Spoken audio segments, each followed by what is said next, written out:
Hello, my dear students. I am Prashant Shukla, and most welcome to all of you in my channel, Prerak Academy. Dear students, according to my previous uploaded video, today we have to start a very interesting topic, and our topic is the torque due to an electric dipole. Torque due to an electric dipole. In my previous video, I told you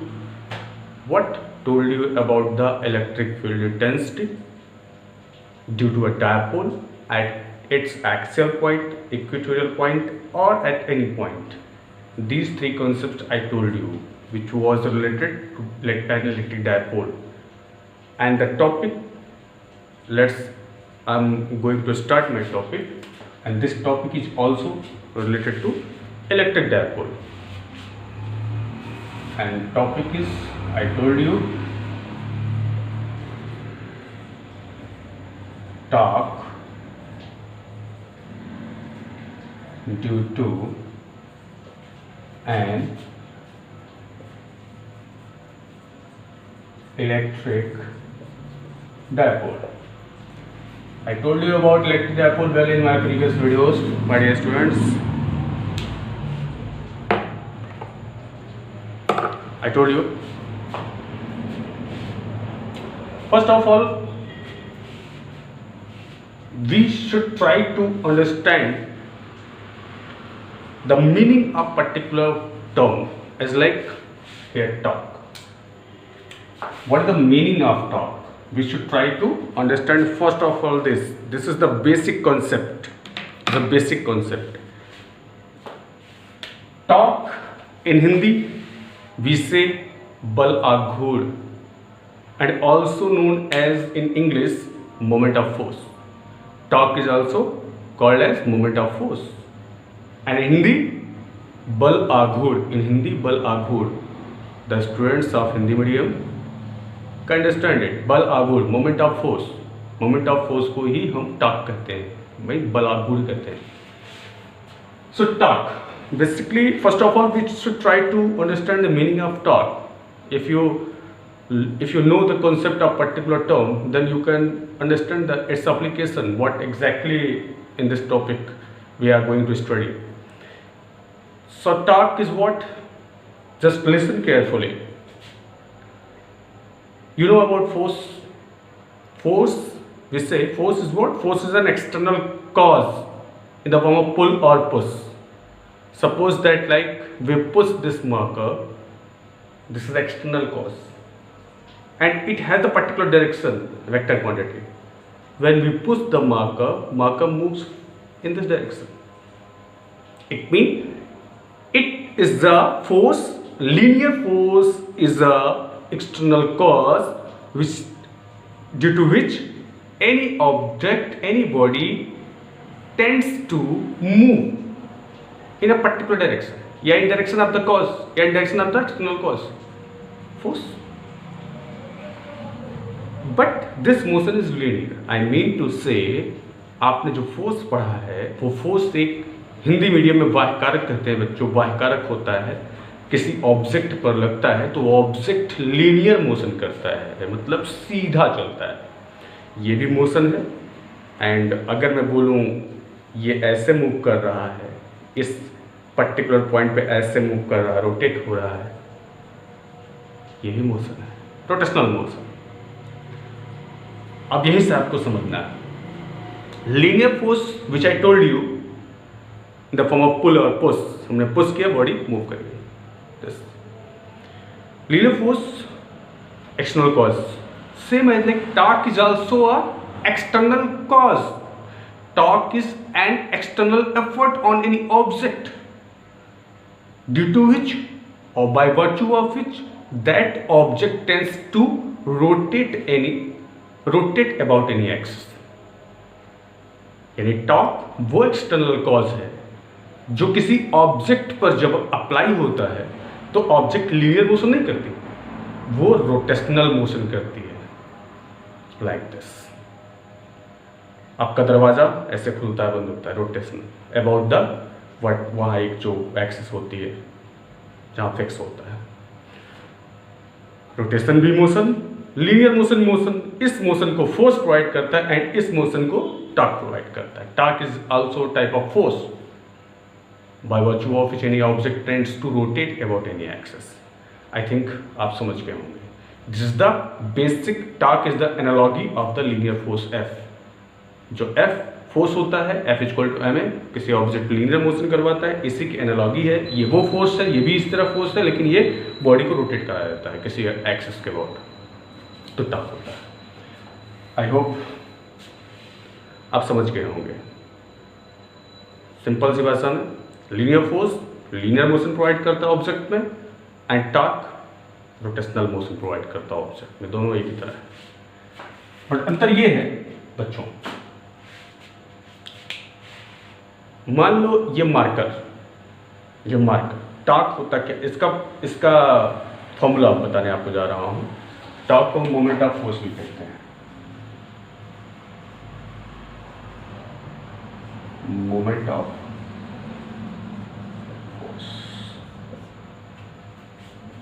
force कहते हैं torque को. इसका formula होता है torque का formula होता है force into perpendicular distance. इसका मतलब क्या है? इसका मतलब ये बच्चों, सपोज कर लो ये मार्कर, ये एक एक्सिस है, इस मार्कर के अराउंड ये वाला मार्कर ऐसे रोटेट हो रहा है. क्योंकि 3D है इसलिए बोर्ड नहीं बना सकता, आप समझा सकता हूं. This is rotating, this is rotating, this marker is rotating horizontally about this vertical axis. ये एक्सिस ऑफ रोटेशन है, आप 11th में पढ़ चुके हो. अगर ये रोटेट हो रहा है इस पर एक फोर्स लग रहा है, हर किसी पॉइंट पे मैं एनालाइज करूंगा तो हर पॉइंट पे टेंजेंट होगा, टेंजेंट डायरेक्शन इसकी फोर्स होगी, लीनियर फोर्स. अगर ये इस करेक्शन को काट दिया है तो सीधे निकल जाएगी, रोटेट नहीं होगी. फिर लीनियर फोर्स एग्जिस्ट करता है. जहाँ रोटेशनल मोशन होता है वहाँ पर linear force, angular force and torque. Angular force पे टॉर्क कर सकते हैं, एंगुलर एंड लीनियर दोनों फोर्स होते हैं, टॉर्क और फोर्स दोनों होते हैं. उन दोनों में रिलेशन भी होता है. रिलेशन, अब ये अगर ऑब्जेक्ट ये वाला मार्कर रोटेट हो रहा है इन particular direction, this force into this perpendicular distance, ये फोर्स और इस पूरी डिस्टेंस एक्सिस ऑफ रोटेशन से इस फोर्स का डिस्टेंस नहीं, ये जो टर्म निकल के आता है टॉर्क होता है, जो कि 11th बहुत अच्छे से बच्चों. तो मैं भी इसमें इतना ही बताऊंगा कि टॉर्क, सब कुछ तो बता दिया फिलहाल. टॉर्क क्या होता है मैं अलग से यहाँ लिख देता हूँ. इस टॉर्क को हम लोग ऐसे लिखते हैं, इसका सिंबल है and this is the force into perpendicular distance. हमेशा ध्यान रखिए. फिर से मैं बता देता हूँ, this force into this perpendicular distance. इस फोर्स का यहाँ पर ऑब्जेक्ट ये रोटेट हो रहा है, इसको मैंने पकड़ लिया तो यहाँ फोर्स लग रहा है. फोर्स इनटू दिस डिस्टेंस है, डिस्टेंस इस फोर्स से इस एक्सिस ऑफ रोटेशन की डिस्टेंस होती है my dear students. Alright, so torque just unit newton metre होगी. फोर्स की यूनिट क्या होगी? न्यूटन एंड डिस्टेंस की न्यूटन.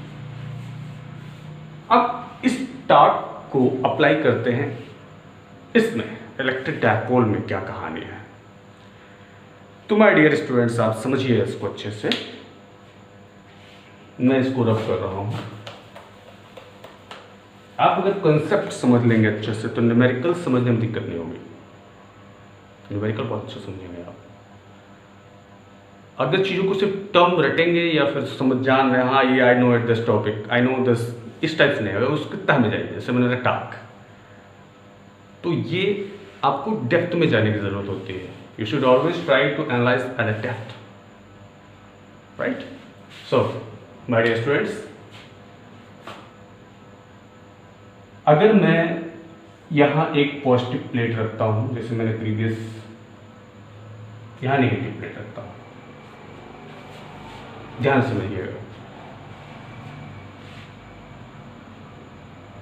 तो इससे पॉजिटिव से इलेक्ट्रिक फील्ड लाइन निकलेंगी, ये इसके इलेक्ट्रिक फील्ड्स मिलेंगे. इलेक्ट्रिक फील्ड लाइन नेगेटिव वाले से मिलेंगे करस्पॉन्डिंग एज लाइक.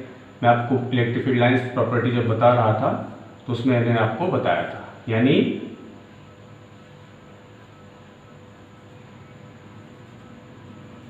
कुल मिलाकर इसके अंदर ढेर सारी फील्ड लाइंस मूव करना शुरू कर देंगे. सबकी direction from positive plate to negative plate.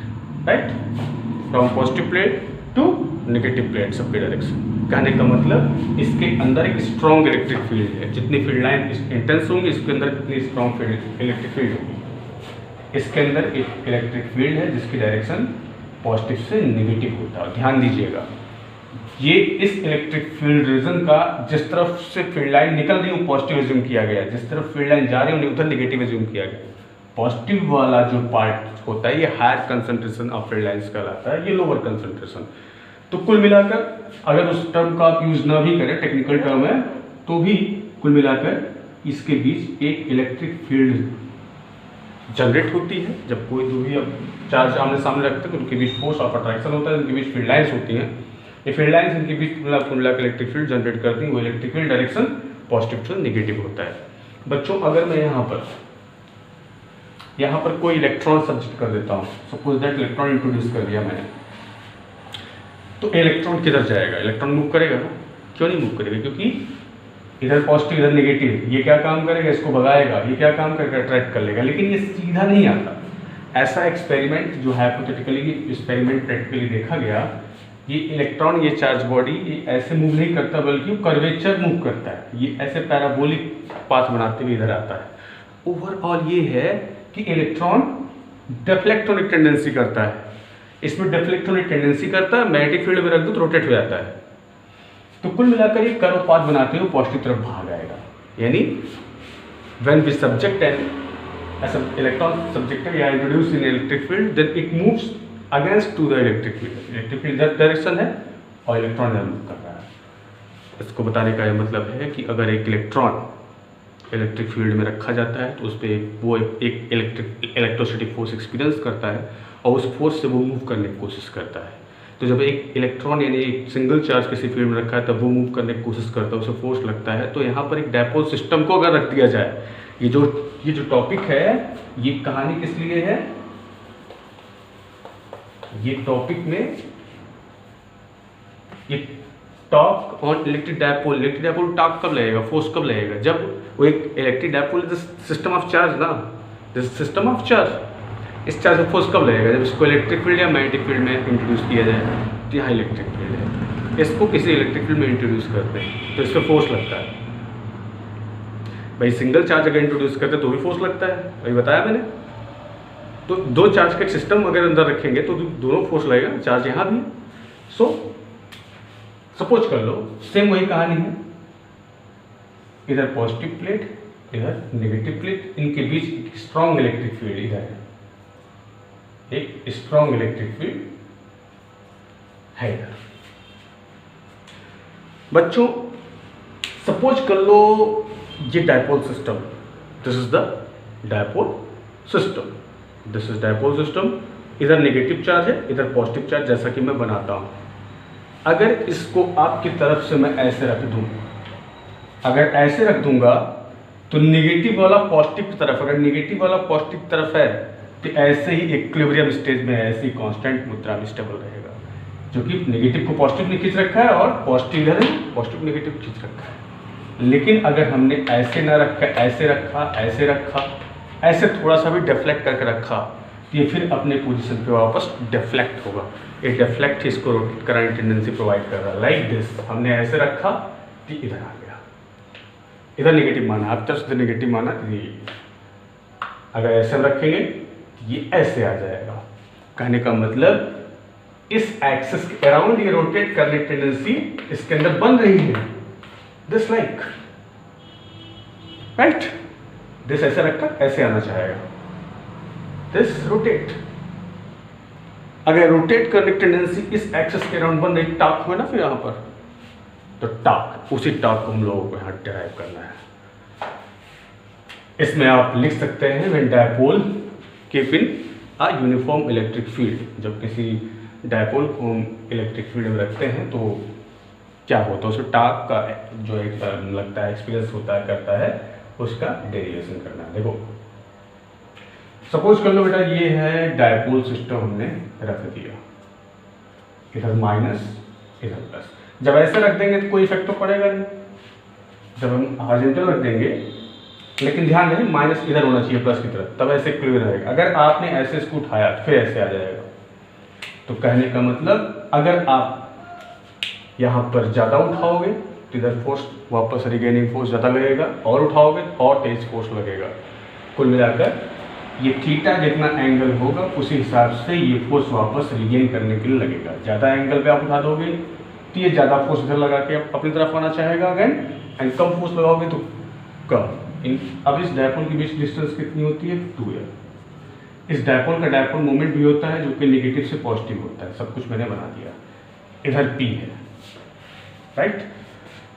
ध्यान समझिएगा, इस पॉइंट पर और इस पॉइंट पर हमें स्टडी करनी है। इस पॉजिटिव चार्ज पे एक इलेक्ट्रोस्टैटिक फोर्स इधर लगेगा F, और इस पे भी एक फोर्स इधर लगेगा F, इक्वल एंड अपोजिट। तो हम सिर्फ उधर एज्यूम करते हैं, हम सिर्फ उधर एज्यूम करते हैं। फोर्स जो इसको इधर रोटेट कराना चाह रहा है तो वो इधर फोर्स लग रहा है, इसको खींच रहा है, रोटेट अपने आप नीचे होके आएगा। ये फोर्स और ये फोर्स और ये परपेंडिकुलर।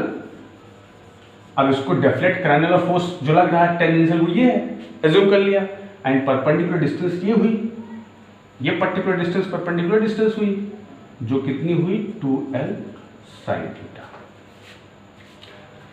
ध्यान दीजिएगा बच्चों, अगर मैं इस चार्ज को यहां मेंशन कर देता हूं, इस पॉइंट को M मान लूं, इस पॉइंट को N मान लूं, इस पॉइंट को O मान लूं,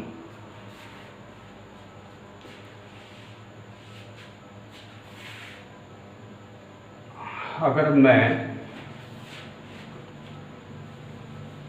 देखिएगा, अब इसी ट्रायंगल में, in triangle OMN, right angle N पे है, sine theta is equal to perpendicular upon hypotenuse. Perpendicular theta के सामने वाला परपेंडिकुलर, थीटा से बनता हूँ बेस, और ये हाइपोटेनस। तो ये MN हो गया परपेंडिकुलर अपॉन हाइपोटेनस OM। अगर OM पे यहाँ क्रॉस मल्टीप्लाई करता हूँ तो ये बन जाता है OM sine theta is equal to MN। I hope you getting it well. And OM is what here? OM is 2l ना, ये डायपोल की लेंथ है ना 2l, ये डायपोल की लेंथ है 2l। 2l sine theta is equal to MN। MN आ गया ना 2l साइन थीटा। अब हम लोग मुद्दे पे आते हैं बच्चों, पॉइंट पे आते हैं। पॉइंट यहाँ पर है as shown in diagram, as shown in diagram। आप डायग्राम में यहाँ आप ऊपर हेडिंग ऐसे डालेंगे, यहाँ पर और आप लिख लेंगे द डायपोल की यूनिफॉर्म इलेक्ट्रिक फील्ड, इसके बीच इलेक्ट्रिक फील्ड है, पॉजिटिव और नेगेटिव प्लेट्स के बीच एक स्ट्रॉन्ग इलेक्ट्रिक फील्ड है। और फिर उसके बाद आप एक डायग्राम इस तरह बनाएंगे, यहाँ पर इलेक्ट्रिक फील्ड शो कर देंगे, यहाँ पर इलेक्ट्रिक फील्ड डायरेक्शन भी शो कर देंगे जो इधर है, इलेक्ट्रोस्टैटिक फोर्स ये वाला इधर लग रहा है, और इसके नीचे ये भी लिख देंगे कॉन्सेप्ट है, जिससे ये आपको समझ में आए कि ये ऐसे हुआ है। अब कुल मिलाकर as shown in diagram torque की बात करें, as shown in diagram the dipole is at angle theta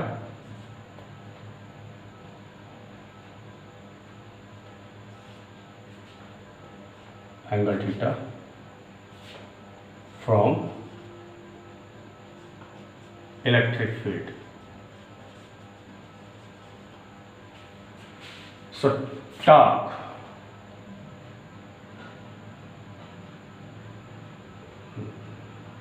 and as we know that the torque will be equal to force into perpendicular distance. यहाँ से torque is equal to force का मतलब force into 2l sine theta. पहली चीज ये आप note कर लेंगे। वो बच्चों आप सबको समझ में आ रहा होगा। लेट मी रब इट, इधर मैं रब कर रहा हूँ, इसके बाद जो आपको लिखना है यहाँ पर एक्सप्रेशन जो आ गया अपने पास वो ये, this torque is equal to this force into perpendicular distance जो कि 12 साइन थीटा है, इस फोर्स का परपेंडिकुलर डिस्टेंस ये, नॉट ये। अब यहां पर बच्चों F is equal to Q into E, ये होगा कैसे?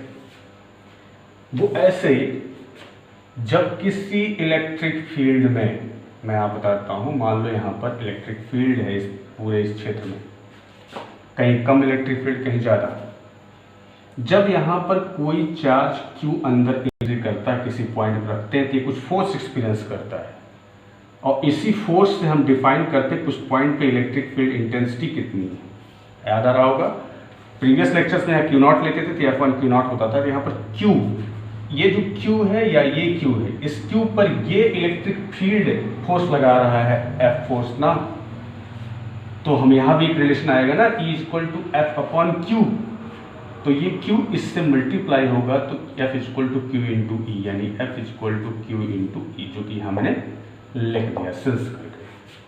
इसको आप अलग से नोट कर लेना। तो बच्चों यहाँ पर हो जाएगा Q into E into 2L sine theta, Q के साथ 2L को हम ले लेंगे, Q इंटू 2L एक साथ into E sin theta. Now as we know that since P is equal to Q into 2L, आपको प्रीवियस लेक्चर बता चुका हूँ, इस डायपोल का डायपोल मोमेंट P होता है, वेक्टर क्वांटिटी होती है, जो Q into 2L होता है, आइदर ये Q into 2L, कोई भी Q into 2L, ये बन गया आपका तो P E sin थीटा, ये कंडीशन आपकी है। यहां आपको ध्यान देना है बच्चों, जैसा कि आप अगर नोट कर लें, वीडियो पॉज करके आप नोट कर सकते हैं, मैं आगे बता रहा हूं फटाफट। Let me rub it. My dear students, अगर किसी एक पॉइंट पर दो वेक्टर एक साथ एक्ट करते हैं, ध्यान दीजिएगा, कंसेप्ट ऑफ वेक्टर ये 11th चीज है, बट मैं रिमाइंड करा देता हूँ, बहुत बच्चे भूल जाते हैं। ए और बी दो वेक्टर एक एंगल पे एक्ट कर रहा है, इनके बीच क्रॉस और डॉट दोनों होता है। अगर मैं बोलता हूँ ए क्रॉस बी तो is equal to A B sine theta, since ये होता है that's why torque will be equal to, यहाँ पर एंगल ए और बी के बीच होता है, यहाँ पर एंगल, यहाँ पर पी और ई है ना, P मतलब ये डायरेक्शन, E मतलब ये डायरेक्शन, इनके बीच एंगल थीटा P और E के बीच में, तो we can write torque equal to vector form में P cross E। Newton metre, unit आपकी वही होगी जो फोर्स इंटू परपेंडिकुलर डिस्टेंस, ये है टार्क का एक्सप्रेशन। अब बच्चों एक चीज है, अगर इसको मैं if we this inclination will be more, definitely this dipole experience more force toward this theta increase, this force will increase. I mean to say, आप अगर थीटा उठाओगे तो ज्यादा फोर्स में ज्यादा टार्क, जब आप ये ऐसे थीटा ऐसे डायपोल रख दोगे बहुत तेज फोर्स लगेगा, बहुत ज्यादा टार्क होगा उसमें, वो टार्क मैक्स होता है। वैसे भी यहाँ पर P साइन थीटा है, साइन थीटा जिस पे 1 होगा उसी मैक्स होगा, साइन थीटा जब 90 होगा, टार्क हमने इस डायपोल को ऐसे से ऐसे करके 90 हो गया, थीटा जब 90 हुआ तो टार्क मैक्स हुआ P इंटू, और जब थीटा 0 हुआ तो टार्क 0 होगा, जब ये हमने ऐसे रख दिया तो स्टेबल है।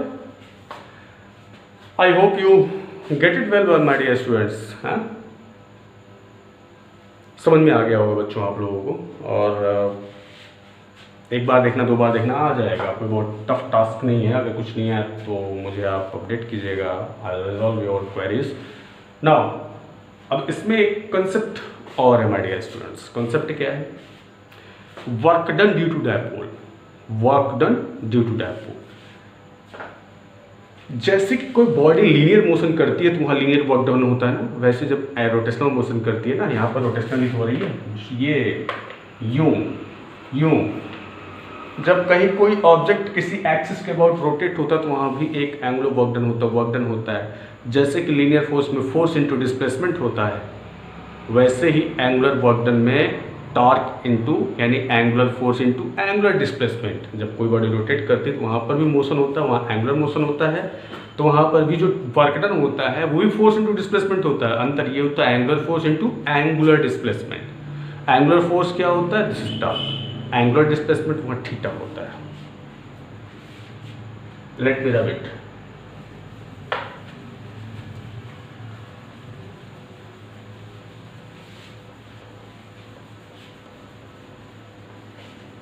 एनीवे ऐसा करते हैं, वीडियो ज़्यादा हो जाएगी आई थिंक।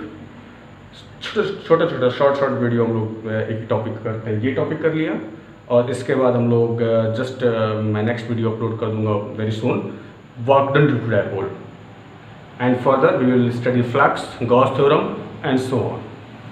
और यहाँ तक आप टॉक तक अच्छे से क्लियर समझो, पूरा अपडेट कर लो, तैयार कर लो। और बच्चों लाइक कर दो, सब्सक्राइब कर दो, शेयर कर दो। मैं हमेशा आपसे कहता हूँ कर दोगे बहुत अच्छी बात होगी। Anyway thank you, all the best बच्चों, थैंक्स।